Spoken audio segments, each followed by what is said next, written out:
Enemy of the state. An enemy of the state. Enemy of the state. Dank Podstash. You're listening to Enemy of the State's Dank Podstash. Check out thedankpodstash.com to find every episode of the Dank Podstash, links to support the show via our BitBacker and Patreon, Dank Podstash merchandise, and much more. If you'd like to advertise on the Dank Podstash, email us at dankpodstash@gmail.com.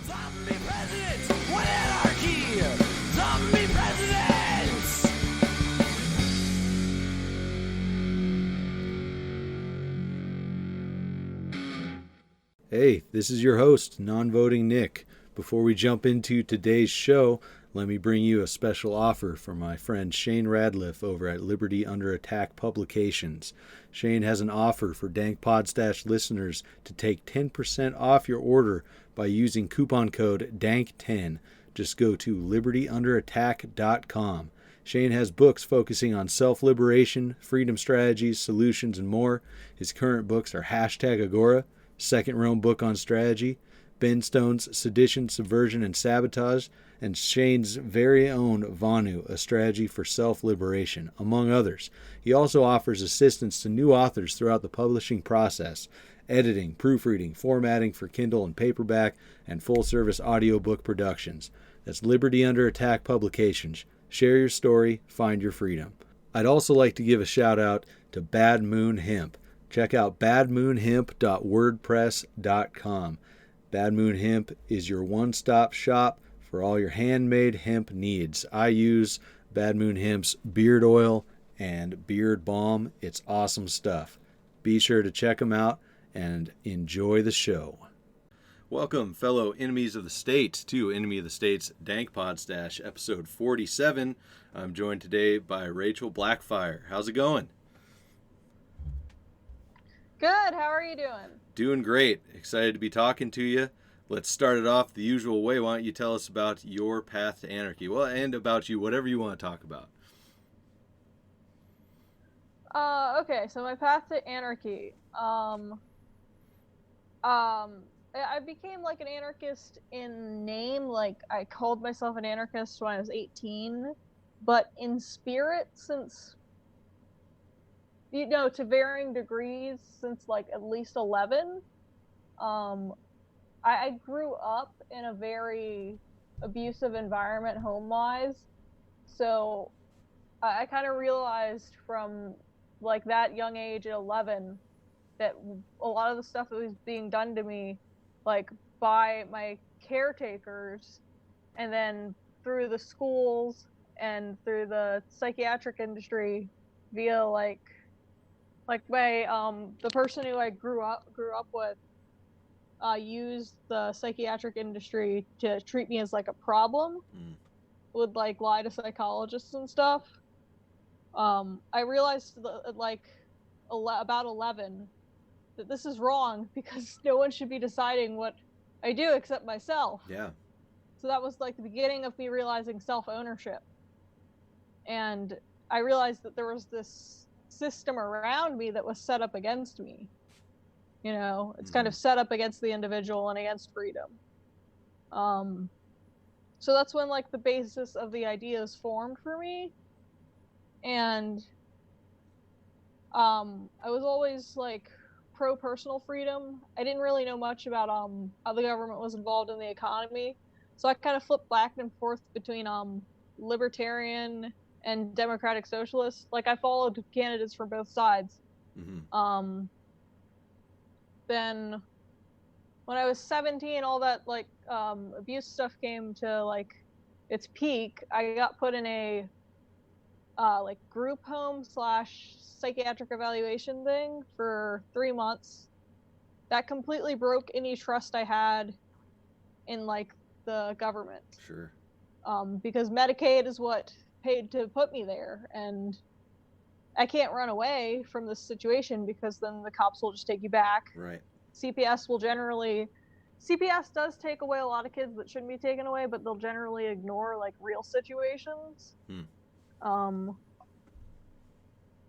So yeah, I just realized that like the system that was supposed to protect me had completely failed, and things that were supposed to help, and like a lot of the people I met when I was at that group home seemed to have similar stories. Like they weren't actually crazy. Have you heard the song "Institutionalized" by Suicidal Tendencies? Oh yeah, love It's it. like, I'm not crazy, you're the one that's crazy. Yep. Yeah. So by the time I got out of there, I was fully like, I wasn't quite ready to call myself an anarchist. I was a minarchist, but I didn't know that term. I wanted as little government as possible. So I like got fully invested into like the Libertarian Party, like just researching a ton of stuff. I learned about like economic stuff. And then I had a friend named Carl that I had met, because I've always been interested in politics. I took AP Government my senior year of high school, and one of our like extra credit things was we would go help this candidates forum for like local candidates, and I met Carl there, and he was an LP candidate at the time. But when I reached out to him again about like getting involved, he was like, I'm actually an anarchist now. And he was telling me about the non-aggression principle, and it made sense. I was like, yeah, okay. And he added me to this Facebook group, and I talked to these other anarchists, and within like a week, I was like, I'm an anarchist. Yeah, hell yeah. So I've been just progressively more active in the community since. I've done a little bit of IRL activism. I do a little bit of writing. I want to start doing Steemit. I just haven't gotten around to like writing full out articles. Right around a couple pages. Nice. So yeah, that was basically my path. The state happened to me, so I became an anarchist as a result. Yeah, that seems like it would drive you there. Yeah, absolutely. The state happened to me. I like the way you put that. That makes a lot of sense. Yeah, it's crazy. Referencing institutionalized, they have this whole system that makes you feel fucked up, so that you have to rely on them. And some people realize that, and some people don't. It's interesting. Terrible, but interesting. Yeah. I mean, peaceful parenting is important because, like, most people that go through the stuff that I did don't become anarchists. They repeat the cycle. I was lucky enough to figure out how to break the cycle. Yeah, for sure. I've done a lot of work on myself. I'm ready to go spread like peace and stuff. Hell yeah. Like, peace, anarchy. Well, that's important. It's really important to focus on yourself before you go outward. I think I made the mistake of trying to push too far out without being solid in myself, and have since retracted back in and been working on myself. Part of this show, I want to meet people like you, all kinds of people, and learn as much as I can about everybody else's personal journeys. I think that's the best way to spread it. Yeah, I love hearing people's like stories of how they got here. For sure, stories about how they got here. I love what people do. And you had mentioned too before we started recording something about maybe some punk music having a bit of influence. Yeah, I got in. Well, I've always been okay. So like the media, I was always into had like rebellious stuff to it. Like even before punk music, like my favorite thing was Star Wars, which is about overthrowing an evil empire. And that I was really into Batman for a bit, and he just like that like the whole, maybe not the earlier stuff. Once you get to the 80s, 90s, 2000s, you just see how the Gotham City is corrupt and the police department is useless. So Batman has to step in. You know, that's a private individual, not forcibly funded by the state or anything. He's just using his own money to go help people. And he's if you read more into the mythos, he's like he's a big philanthropist. He funds a lot of charities and stuff. Like he doesn't just fight crime. He tries to fix the problems all around. So there was that. I was kind of into Hunger Games, Harry Potter. It's all about like fighting evil. And in a lot of ways, it's like government evil, because with Harry Potter, the Ministry of Magic became like this fascist organization because Voldemort took over it. You know, the wrong person takes the reins of government, which it usually does, because you kind of have to be a little bit corrupt to get in there, it can go very bad very quickly. Yeah. And then I got into punk music when I was 16. I actually there's two songs I can use to describe my beliefs mostly, and they're both by Crass. Big A, Little A, which is about like self-ownership and only you can define you, only you can control you, anarchy, and then Bloody Revolutions, which is also by Crass, which is about how like we need to peacefully achieve what we want. They're anarcho-pacifists, which I flip back and forth between anarcho-capitalist and anarcho-pacifist, or voluntarist. I just kind of use the three terms interchangeably. For sure. Yeah. They're just they were like left anarchists, but they were talking about how we can't they were talking about how we can't like be violent. That's not going to help anything. We can't worship dictators like Mao or Stalin. I mean, and I see a little bit of dictator worship but some ANCAPs do, and I hate it. You know, I don't consider them real anarchists. Like people that worship Pinochet, that's disgusting. Yeah. Yeah, anybody. It kind of defeats the whole purpose of independence if you're, hero worshiping or have some figurehead and you don't question any of their, philosophy. There's a lot of different stuff to pick and choose the good stuff from. Yeah. Yeah, I mean, I have a couple of anarchists that I like look up to, but by no means would I say they're like my hero or something. Right. You know, I fundamentally I decide like for myself what I believe, but I do have some people that I like look up to because I think they've done a lot of good work. Yeah, absolutely. Yeah, I've always have loved "Fuck Authority" by Pennywise. Just forever, I still put that song on every once in a while. Gets me pumped up, ready to fuck shit up. Yeah. Love that one. So, we're talking. I want to jump into. You mentioned ANCAP, and I've seen a lot of discussion around the Brazilian rainforest being on fire right now, and possibly other parts of the rainforest in other countries. But some interesting thoughts coming from all sides, including ANCAPs. Did you get a chance to check out that article I sent you? I haven't had a chance to check out the article. I actually have the Facebook post you sent me open right now. I haven't had time to like research it much. I just know the rainforest is on fire. It might be due to climate change, might be due to a company.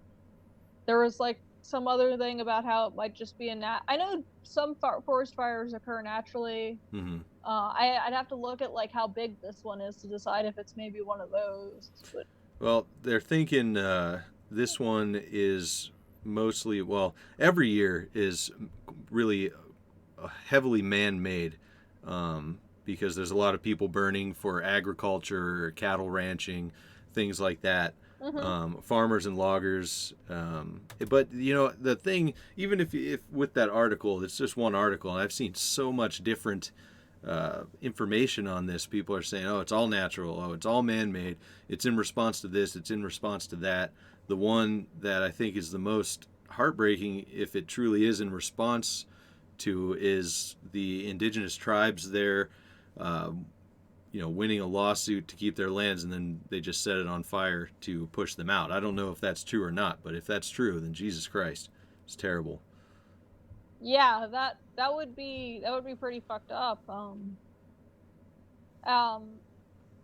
I think it's like something that's so big. I haven't had time to look into it. Like when we were messaging, you were talking about how you weren't ready to talk about the Koch brothers yet because you hadn't had time to research it. It's kind of the same thing. Yeah, for sure. But like just the fact that there were so many possibilities, and I don't think we'll ever know.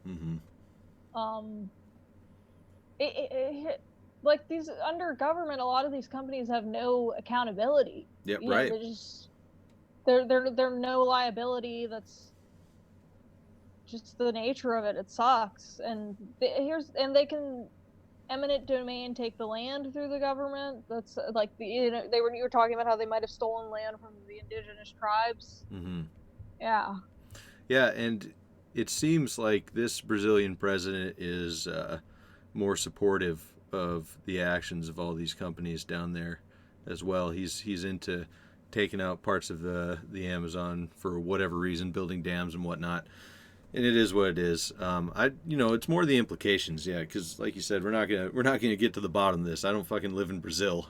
I'm not watching people start these fires, so I don't know what's happening. But you referenced the Facebook post, and it was just interesting to me, the arguments as far as property rights and who has rights to what and this and that in the Amazon. It was said literally they'd have to chop down all the trees, and that would make it their property. I find that to be a very strange line of reasoning. Yeah. I mean, there is the homesteading argument, but here's the thing: those people have been living there for years. They built like their structures. They hunt there. I think that counts as them having homesteaded it at this point. I don't think they have to chop down all the trees and stuff. Sure. Yeah, I've actually seen some like really weird property arguments lately. So, but yeah, I know frequently that the government will allow corporations to just take people's land. Mm-hmm. In the United States, you have to be compensated, but it's never fairly. Which kind of would bring me to an interesting another thing I've been kind of crusading against lately is like bordertarianism. Mm-hmm. Because like I don't see how the building a wall can be compliant with anarchism. You would have to eminent domain the land. Sure. Which is that's the thing that libertarians and ANCAPs go hardly against. So it just doesn't make sense when those people aren't anarchists. I call them alt caps, the ones that like support Trump and want a border wall. That's a good term. Because they're just alt-righters that think they're ANCAPs. Yeah. Yeah, it's an interesting... It seems like a very fragile stance to have. It can be easily torn down. When I try to think about the reasoning there, it seems like giving up some of your principles in order to take a route that you think is going to work best. I don't think it's going to work because I lived, pretty much right by the border and worked literally on the border wall. I worked right next to the border wall. I could touch it, and nothing. A wall isn't going to stop anybody or anything from getting across. They'll launch bales of weed and stuff over. I've seen people climb it. At the ports, the people are paid off. People go through freely. It's a joke. Yeah, I mean, and then we have these beautiful things called shovels that we can just tunnel under. Mm-hmm. And then there are these things called planes where you could just fly over. Planes, and drones. Then we have these other things called boats. Yeah, it's a strange thing to back, especially if you're calling yourself an anarchist. Trump's fucking border wall. It's really weird, but usually, and then the follow up for why they want the border wall is because, well, I don't want the government to be giving people crossing over here my money in the welfare state, and we can open the borders. It's like, well, it sounds like your main problem's with the government, so maybe we could focus on that instead of all these band-aids that don't actually stem the bleeding. Yeah. Agreed. I mean, if you get down to it, like, they don't care about they don't care about white people in the trailer park taking their money. Mm-hmm. They're not crusading against that. It's fundamentally the border position just ends up being racist and just really or Islamophobic, just depending on what type of immigration they're against. Sure. Yeah, it goes down that path quite often. And even when they do bring up, welfare for white people in any, position that they may be in, it's still just, they're saying, I don't want the government to take my money to give to people, so I'm going to give the government my money so that they don't give it to people. It just doesn't make any fucking sense when you break it down simply. Yeah. Yeah, agreed. Yeah, the net taxpayer argument's my favorite one to get into with people. Say they've paid in a certain amount of money, so they're entitled to a certain amount of what that money's been spent on, and they can never quantify it. Give me a specific, itemized list of how much money has gone to what that was yours, and then we'll talk.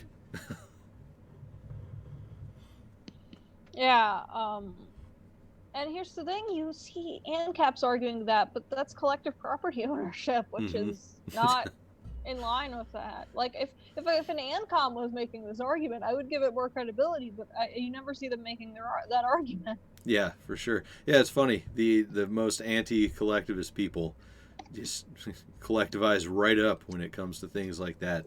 It's pretty interesting. So I'm wondering if you've seen the Epstein garbage, everything that's been going on with him disappearing from headlines and Facebook and everything as fast as I have. I want to keep bringing that up because I don't want it to disappear. Yeah, we should bring it up all the time. A billionaire pedophile that presidents used to visit on his plane. You think that'd be news for a while, but it's just kind of disappeared.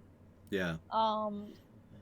Yeah, I think everyone in power. I actually have this theory, because like the same stuff that would lead to someone being psychopathic enough to to become a high-ranking politician or something type of elite would be the same type of stuff that would turn people into like child molesters or rapists.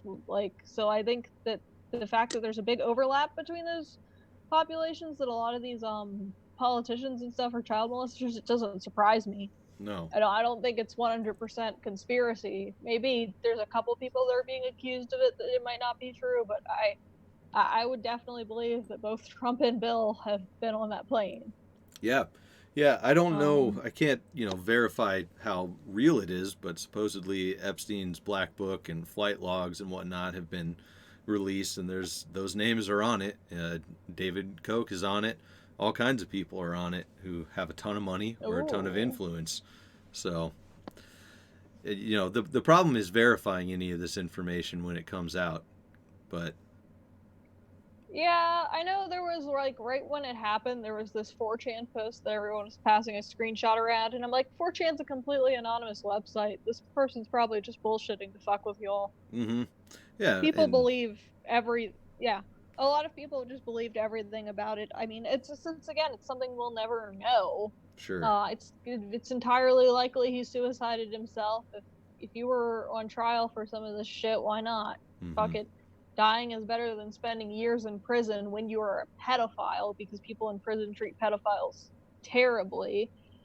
But it's also very likely that someone had him killed, or there's this other theory that since Trump was one of the people, that he is probably guilty with him, that Trump just pardoned him and witness protectioned him off into somewhere, because that doesn't have to be you don't have to publicly do a pardon. There's no law saying that. You can do a pardon and have it be top secret information, so he could just be back on his island under witness protection. There's a billion different scenarios that could be true and are very likely, but we'll never know. Right. Yeah, so it's hard to kind of keep hammering away at the things we do know in order to keep people aware, because what bigger conspiracy has there been since probably 9/11 that people, even outside of anarchists, libertarians, and whatnot, have been all over? I haven't seen anything this big through for lack of a better term, normie communities in years, and I think it's I've been talking about Epstein for years, even before I was an anarchist. When I was I think I found out about it. It was even before. No, it was right around the time I was pro Bernie, was when I was learning about it, because it was one of the ways Hillary Clinton was awful. Because I mean, Bill just has a history of raping women, and this was part of that history. And there's like stories of Hillary harassing his victims into silence and stuff. Um, yeah, yeah, that's definitely a thing. Like normies know about that. It's not just the anarchists that are talking about it. Sure, sure. Yeah, it makes me wonder if a truth is ever found in this, or even if it's not, if it's ever going to lead to any kind of rising up insurrection of some sort. I doubt it, because I think people are very comfortable. I think getting rid of people's comfort is the thing that's going to lead to who knows, fucking firefights in the street, who knows what. But I think we're probably going to pass through a pretty totalitarian state beforehand. Yeah, again, I've read a lot of different theories on like how the government could end. I think the most hopeful at this point is the currency collapses and crypto replaces it. Mm. Like that seems to me like it would be the most peaceful transition. Um yeah. I don't really know. I'm not a big fan of like violent revolution, like I mentioned. At this point, I think the best thing we can do is spread the idea of peace and freedom, and or like really hard push peaceful parenting. Because if you look at kids who are completely peacefully parented and unschooled and stuff, they don't really care about authority. Like Mm-hmm. that's our future, really. Yeah, it's an excellent tactic to adopt, especially since the state has adopted it a long time ago and passed people through their indoctrination camps, aka public school, and that's how we get where we Mm-hmm. are. Yeah, yeah, I would agree. If you look into like a lot of the history behind the schooling system, it's so screwed up. Like, I never want my kids near that. Like when I have kids. Mm-hmm. Yeah, the best. It's training factory workers for, turn of the century industrial revolution jobs. But at worst, it's a whole lot more At nefarious than that. worst, Yeah, yeah. absolutely. So you really enjoy the idea of peaceful parenting and whatnot, and this is for the future. Because if I'm correct, you don't have any kids now. Not yet. In a couple of years, I plan to. Nice. Same here. What are you going to do? Homeschooling? Or are you going to have a group? What's your thoughts on that? Yeah, I'm gonna unschool my kids, which is where you don't have like a curriculum or anything. They just learn by doing. If you look up Dana Martin, she has a lot of good information on it. She's like the biggest advocate for unschooling, just in general and in the anarchist community.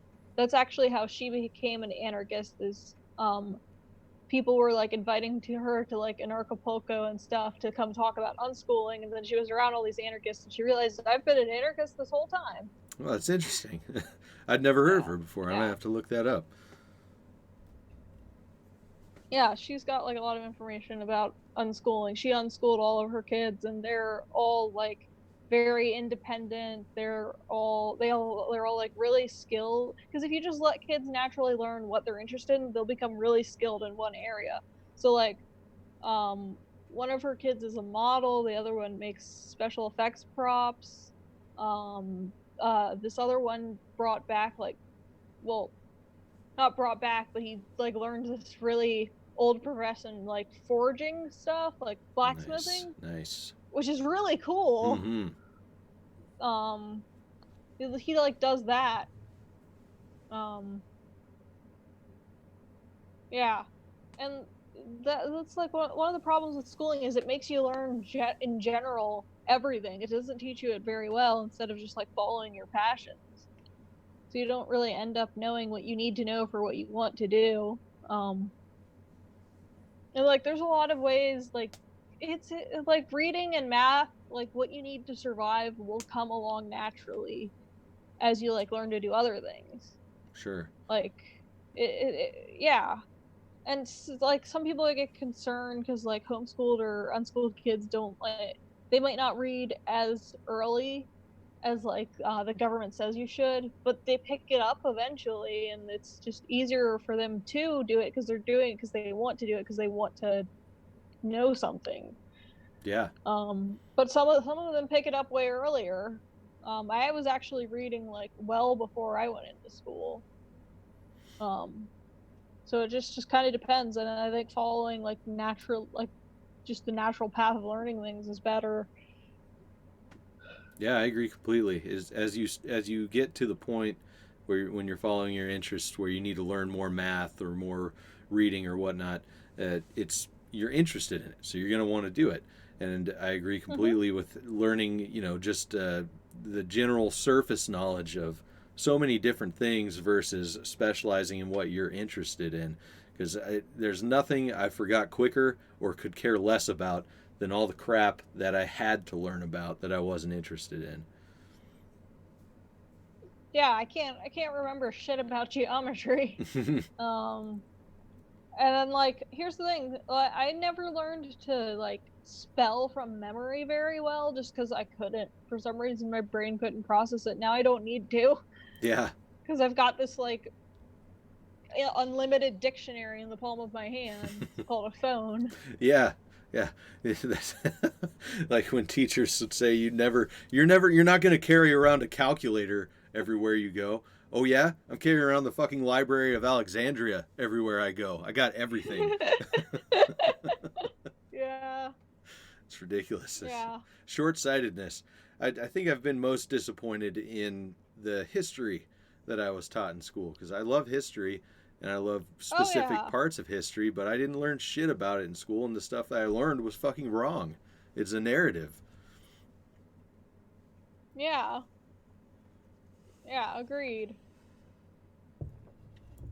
Yeah. It's just funny because America is portrayed as this like big anti authority, anti-communist thing in school, and then holy shit, you wake up and realize we have a huge ass welfare state.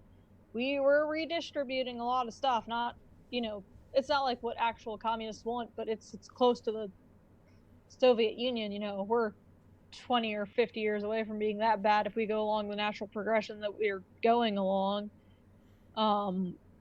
And we're doing mass surveillance, killing lots of people. Like I think 1/3 of Americans have a criminal record, is what I heard. Got to be at least 1/3.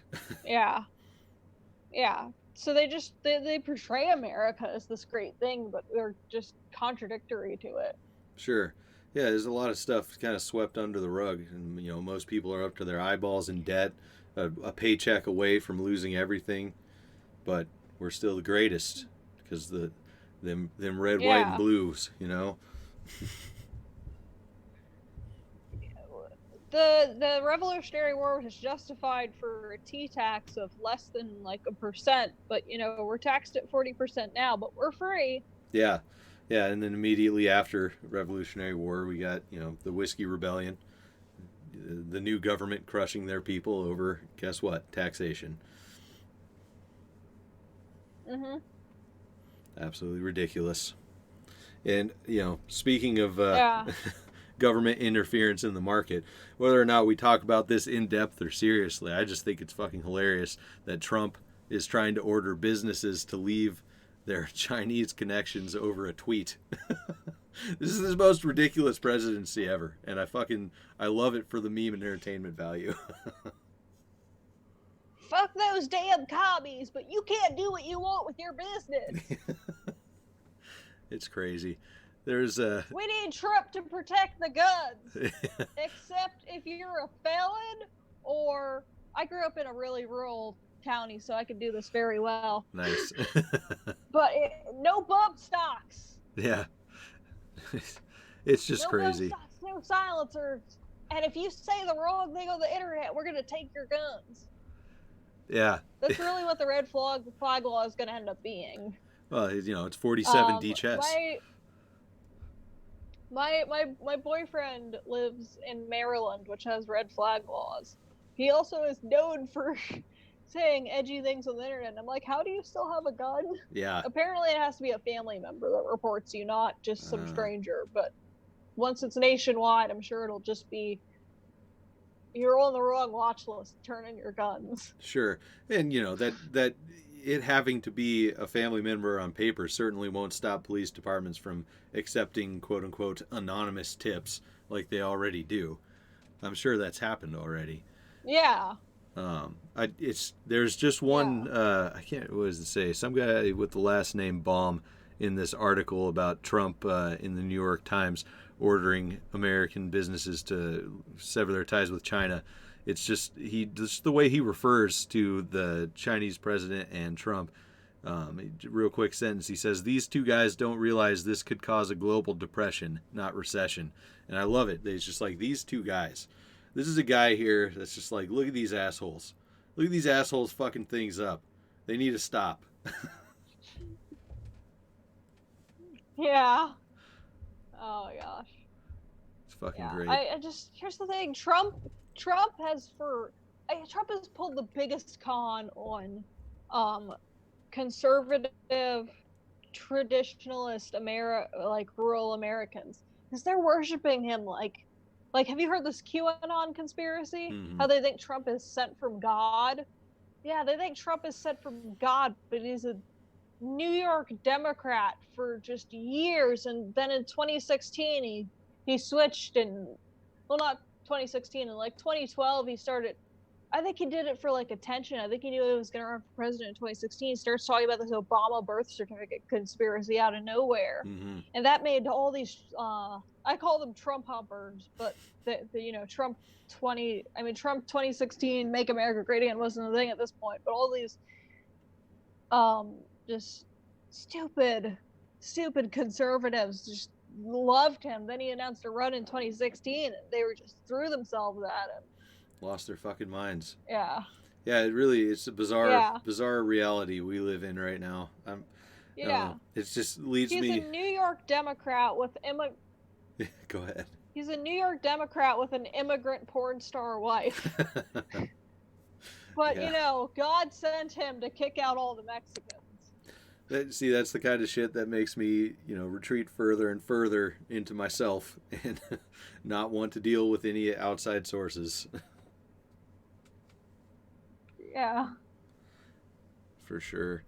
So, also, I know you're a big fan of Game of Thrones. I think we actually have a lot of similar interests. You mentioned a few, sci-fi fantasy things before.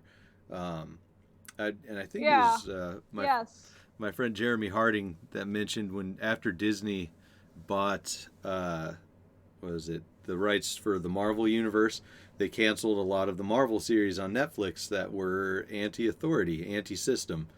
That's pretty interesting. We don't have to go down that rabbit hole or anything. I just wanted to talk about nerd shit because I fucking love that stuff too. I'm not big on Marvel, but I will talk Game of Thrones forever. Hell yeah. Now here's where I get into conspiracies. Okay, let's hear it. Full believer that okay. First of all, I love Daenerys, so season 8 didn't happen. But in the event that it did happen, I think that Bran warged the dragon and then used his mind powers, because in the books he's used his mind powers to warg into people, and it completely screws up their brains. I think he warged the dragon and then warged into Daenerys, and that she didn't actually do all that stuff. It was all Bran because he wanted to be king, and he ended up king. Oh man. I'd followed along a little bit, and I guess we should have said spoiler alert for anybody who hasn't seen it, but I'm a fan of the books, and I haven't watched anything past where the season... I didn't say what she did. Yeah, well, I haven't watched anything past where the books left off, but whatever. I don't think people watching this really care. The handful. But yeah, that's the deep cut. You heard it here first. That's my conspiracy, and I'm sticking it to because I love Daenerys. Nice. It's weird. She's like my spirit animal. I don't like that she's a queen, but here's the thing: she's prior to these last couple seasons, she was just going around freeing slaves and stuff, which was cool. I liked that, but then I guess some people will say the power got to her head. I think it was all a conspiracy. I think it's all Bran's fault. That's such a stupid decision to make Bran king at the end. Nobody liked the last season. That's what I've heard. Yeah, it's interesting. That dynamic of freeing slaves or anti-authority. Anti the current regime in fantasy and sci-fi always ends up with one of the heroes becoming that ruler, becoming authoritarian in one way or another. I actually have a book plan that I'm not going to talk about too much because I want to actually write it out without someone stealing the idea. But I'm going to write high fantasy that ends in anarchy. Nice. Instead of just another ruler. I support that because I've been thinking the same thing. I got a actually sci-fi thing I've been working on for quite a while. We'll see how it goes. It's going to go how it goes. But I think that could be an excellent thing. I don't see many sci-fi or fantasy anarchist authors that end their series that way, end their series in freedom of one sort or another. Do it. We need more anarchist media. I mean, there's like a lot of music. I really like I'm not a big fan of Eric July's music, but I like that he's doing it. Mm-hmm. Like, I like that he's spreading the message. He's opening up to a whole new audience. Mm-hmm. People who hear backwards, like they're gonna hear the lyrics, and like the lyrics are pretty explicitly like about self-ownership and anarchism, and they're gonna research it, and that might be someone's path to anarchy. You might interview someone in a year who's like, I got into anarchy because of backwards. Yeah, so I think more people should just make anarchist media, whether it's books, music, whatever. Yeah, absolutely. Yes, because stuff people art is enjoy. a good way to spread ideas. Yeah, art, enjoyable stuff. It doesn't all have to be, highly academic or learning. It can be purely for pleasure. 3-hour David Friedman lecture. Yeah, well, just set that to some punk music and we're good to go. People dig it. Well, now I have to do that. I'm actually going to see if I'll get Anarcho Taco Ball to do that because that sounds hilarious. Wait, what are you going to get them to do? Set a David Friedman lecture to punk music? Mm-hmm. I think a guy who runs that would be That'd into be that. funny. I think he'd be into it. I've seen some people do like remixes. Oh, there you go. The only one I can think of, I can't think of any anarchist ones right now, but I saw like a Jordan Peterson one where they put it to like hip hop music and like remixed his speeches. That'd be interesting. I actually like listening to Alan Watts lectures set to chill step. I'm not a huge electronic music fan, but Ooh. I love that. Yeah. I need to do some research on Alan Watts. He's an interesting Because cat. I've heard good things about him. Yeah.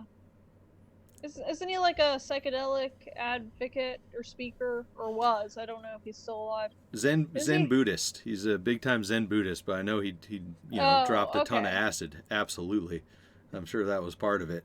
I'm not as into egoism as a lot of people. I'm not. I haven't read a whole lot of Stirner. I need to read actually Stirner, but from the small amount I do know, kind of mashing up Stirner and Alan Watts' take on Zen Buddhism is very interesting to me. Yeah, that does sound interesting. There's a new mashup to put to chill step, is audiobook version of Stirner mixed with Alan Watts lectures. We'll see what we get out of it. I like it. So you said you're not working on any projects right now. You got plans for the future besides maybe anarchist literature? Yeah, so right now I'm just working excessively so I can just save up to do things, and just like working towards getting like a better job, so I can just be free on weekends to do stuff. I'm gonna be moving to Southern Maryland soon. I'm saving up to like do that. So I'm gonna be like near DC to do like activism there, and then I'll just have more free time once I have a better job for a full-time job. So I'm gonna be working on like YouTube stuff and writing a lot more eventually. Right now I just run meme pages. I run capitalist memes for economically literate teens. I'll send you the link to link that in description or whatever. And then I also run another page called Anarcho Kittenism, I want to change it to anarcho-dragonism, but I haven't figured out how to change the page title yet. I like it's it. just anarchist stuff. Hell yeah. I like cats and dragons. The picture on it is a dragon. The title's anarcho-kittenism. It's just generic anarchist stuff. There's like this one meme that I posted on there that got like a ton of shares, and like someone then tagged one of my IRL friends in it and was like, "This looks up your alley." It's like, that's actually my friend's meme page. Nice. It was this thing that was like drug sniffing cats. Oh yeah. I ain't no snitch. Yeah.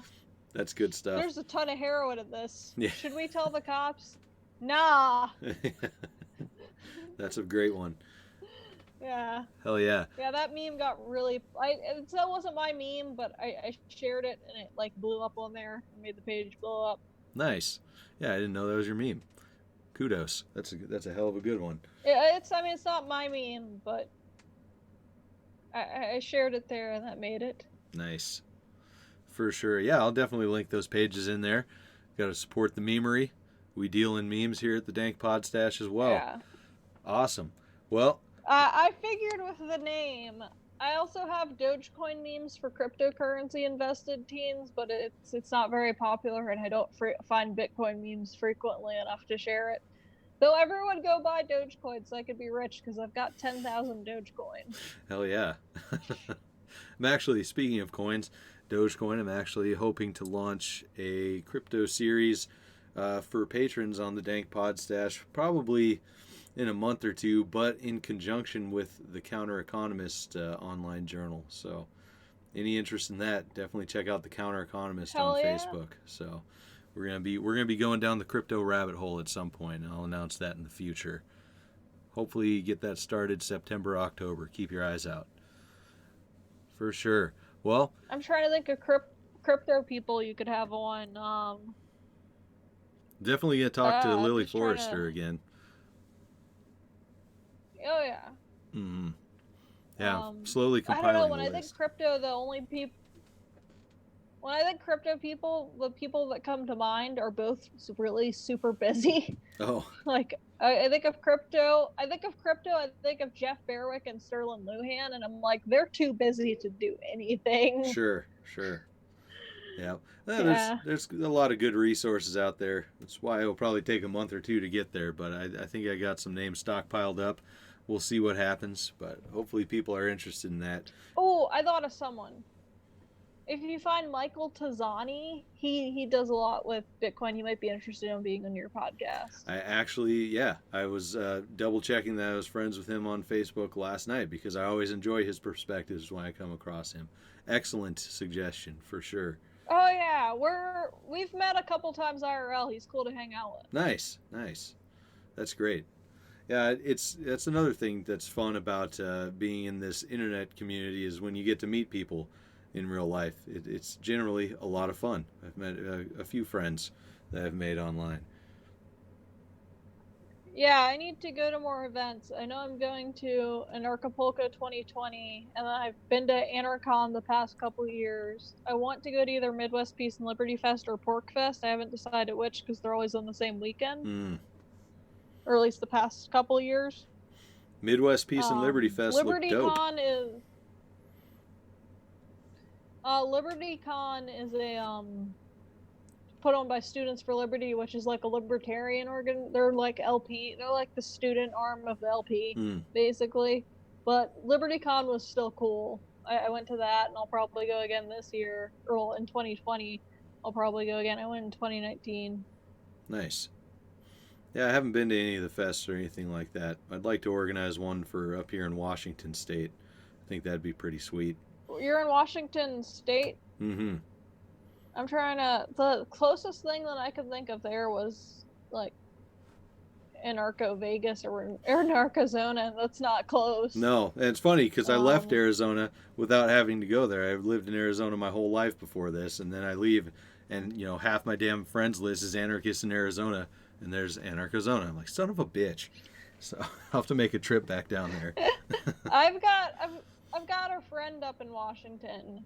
Well, my friend Sean Engman, he does like welding for a living, so he goes all across the country. Mm-hmm. But he's based in Washington. I believe I know him through the I don't know interwebs. what. Yeah. What area of Washington do you live in? I'm outside of Spokane, so the east side of Washington. Oh, that's where he is. That's where he is. Yeah. There's an inactive Washington State Facebook group or anarchist Facebook group and messenger chat. I'll have to check back into those. Do it. Do some IRL stuff. It's important. I feel like, we bicker so much online because that's what libertarians and anarchists like to do. Mm-hmm. Yeah. And it just makes you kind of bitter if you don't meet up with each other IRL every couple months. Yeah, absolutely. I rarely post anymore because I'm tired of getting into that bullshit. Yeah. There's so much drama in the community. I've seen some stuff. Mm-hmm. Yeah, like you phrase something the wrong way, suddenly you're screenshot it, and oh Jesus, yeah, people you don't even know hate you. Oh. And yeah. Yep, absolutely. Yeah, we talked about a big incident of that happening with another buddy of mine, Hody. I don't know if you know Hody Johns, but he had a post about cops. I don't know him, but I know. Yeah, he had a post about cops a while ago, and he worded something differently than he would have liked to looking back, and holy shit did he get dogpiled on. Some awful things said to him and his family and stuff. It's like, Jesus Christ, people, calm the fuck down. He's just trying to have a conversation. Yeah, I have several friends who have had controversial opinions. They phrased them wrong, and the screenshots, like to this day, years later, still float around. That hasn't happened to me, thank God. Yeah. Knock on wood. For sure. Yeah. Yeah. Not the best part of the community. It's just amazing. I try to stay away from people who do participate in that. There has been one good version of that, and that I've seen. There's been one good version of us, like, just basically, like when the Sean Windingland thing happened, back in March, people shared that stuff, and they ended up, like, saving those girls by getting them taken away from him, which is, like, the only time I've ever supported CPS. Sure. And that's a good version of that, like, need to mistrust each other and stuff, because in that case it was valid. That was, but if we could focus on only doing it in serious cases like that instead of just taking someone's opinion out of context, then that would be a good thing. Yeah. And it was a good thing in that case. But in general, we do it with stuff that we don't need to do it to that level with. Right. Yeah, a lot of petty stuff. Yeah, I know. Speaking of Jeremy Harding again, he's running. I can't remember what it's called. I don't remember if it's called Anti-Pedophile Action or not, something like that. But he's got a growing Discord server and has, I don't know, like 1,000 names of suspected pedophiles that they're outing, and a whole group, an actual open to the world group of pedophiles after him on Twitter, pretty much pissed off, like admitted pedophiles. It's a strange, I'll say it again, it's a strange fucking world we live in. I think Twitter is like where this weird maps community is really active, and it's disturbing in terms of stuff like that.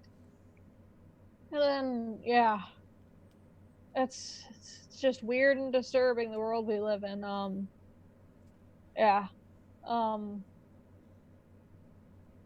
And I think one reason, like, libertarians and anarchists are so ready to, like, throw each other under the bus is because, like, we mistrust authority. We've been lied to our whole lives, and we realize we've been lied to. So, like, if someone that, like, if someone's trying to portray someone as awful, we're more likely to believe it because we don't trust anyone anyway.